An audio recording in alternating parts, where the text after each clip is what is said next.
আজকে কলকাতা যে রূপ, যে ভয়াবহ রূপটা আমরা চোখের সামনে দেখেছি, সত্যি বলতে এইরকম রূপ কলকাতাতে আমরা দেখিনি, আমাদের বয়সে আমরা দেখিনি।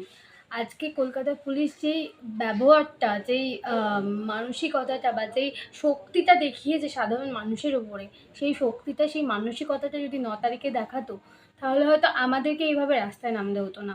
কলকাতা পুলিশের ওপর সত্যিকারের যেটুকু আশা, যেটুকু সম্মান, যেটুকু ভরসা ছিল, সবটা আজকে নষ্ট হয়ে গেছে। আর কিছু করার নেই। আরেকটা কথা, সেটা হচ্ছে অনেকেই বলছে যে দুর্গাপুজো বন্ধ করা উচিত। আমি বলব হ্যাঁ, দুর্গাপুজো বন্ধ করা রিজন আছে। কিছু, কিছু মানুষ হয়তো এটা বলবে যে দুর্গাপুজোর উপরে ডিপেন্ড করে অনেক মানুষের সংসার চলবে। অনেক মানুষ আশা করে বসে থাকে এই পুজোর জন্য। তাহলে একটা কথা বলি, বাঙালির ১২ মাসে ১৩ পার্বণ। অনেক পার্বণ আছে অনেক মানুষের কাছে। আমরা লকডাউন ২ বছর ঘরে বসেছিলাম।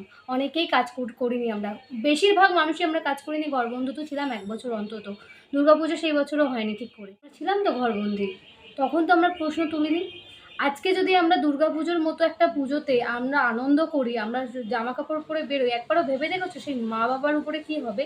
সেই মা বাবার উপরে কী মানে কষ্টটা সেই মা বাবার হবে, একবারও ভেবে দেখেছো?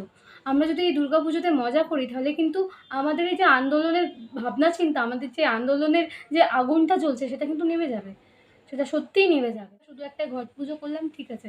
বাট ওই নতুন করে সেজেগুজে বাইরে বেরোনো বা জাঁকজমক করে পুরো কলকাতা সাজানোর মতো কিচ্ছু হয়নি।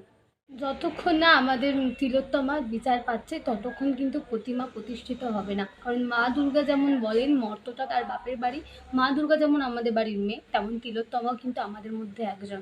তাই মিলে একসাথে এত মার খেয়ে এত কিছু করে, প্লিজ সবাইকে আমি রিকোয়েস্ট করছি, প্লিজ এটা নিতে দিও না। প্রত্যেকটা মানুষ সাথে থেকো। নিষিদ্ধ পল্লী থেকে মানুষ বলে দিয়েছে, যারা নিষিদ্ধ পল্লীতে থাকে তারা বলে দিয়েছে দুর্গাপুজোর কিন্তু মাটি তারা দেবে না। কুমোরটুলির মানুষও অনেকে বলে দিয়েছেন যে তারা প্রতিমা বানাবেন না। কারণ প্রতিমা এখনও বিচারই পেল না, প্রতিমা পুজো কী করে হবে, তাই না? যাদের পুজো করার ইচ্ছা হবে তারা প্লিজ ঘট পুজো করো, প্রতিমাকে এনে পুজো করো না, আর ছোট করো না নিজেদেরকে।